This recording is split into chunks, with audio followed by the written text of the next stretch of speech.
పాకిస్తాన్ మధ్య జరుగుతున్న యుద్ధంపై మీ అభిప్రాయం ఏంటి? యాక్చువల్లీ అసలు యుద్ధానికి దిగడం అన్నది రాంగ్ అనుకుంటున్నాను నేను. శాంతంగా కంట్రోల్ చేస్తుంటే హ్యాండిల్ చేస్తుంటే బాగుండేది అనుకుంటున్నాను నేనైతే. ఒకవేళ ఇండియా తిరిగి పాకిస్తాన్పై యుద్ధం చేస్తే పాకిస్తాన్ ఎన్ని రోజులు తట్టుకోగలుగుతుంది అనుకుంటున్నారు? అసలు అది ఎంత ఉంటుంది, ఇంతది ఉంటుంది. ఎక్కడ సరిపోతుంది? ఇంకా మనకి రష్యా, అమెరికా లాంటి పెద్ద పెద్ద దేశాలు కూడా మనకే సపోర్ట్ చేస్తున్నారు కాబట్టి, సో ఇన్ కేస్ యుద్ధం జరిగితే మనమే గెలుస్తాం ఆఫ్ కోర్స్. ఒకవేళ ఈ యుద్ధం వల్ల ఇండియాకి ఏమైనా నష్టం జరుగుతుంది అనుకుంటున్నారు? నష్టం అంటే తెలిసిందే, షోల్జర్స్ చనిపోయే ఛాన్సెస్ ఉంటాయి. సో ఫైట్ జరిగితే ఇన్ కేస్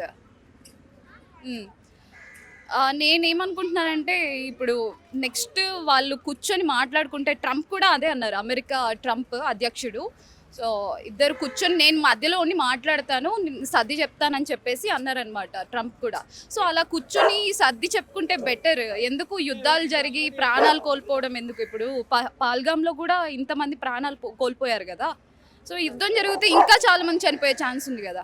నన్ను అడిగితే ట్రంప్ అన్నట్టుగానే ఇద్దరు కూర్చొని ఆ దేశాల మధ్య వాళ్ళు కుదుర్చుకుంటే బెటర్ అనిపిస్తుంది. ఎందుకంటే అక్కడ ఇప్పుడు పాకిస్తాన్లో ఐపీఎల్ మనకి ఎలా ఐపీఎల్లో వాళ్ళకి కూడా పాకిస్తాన్ ప్రీమియర్ లీగ్ ఉంటుంది. సో అక్కడ వాళ్ళ ప్లేయర్స్ కూడా వెళ్ళిపోతున్నారంట క్రికెట్ ఆడకుండా.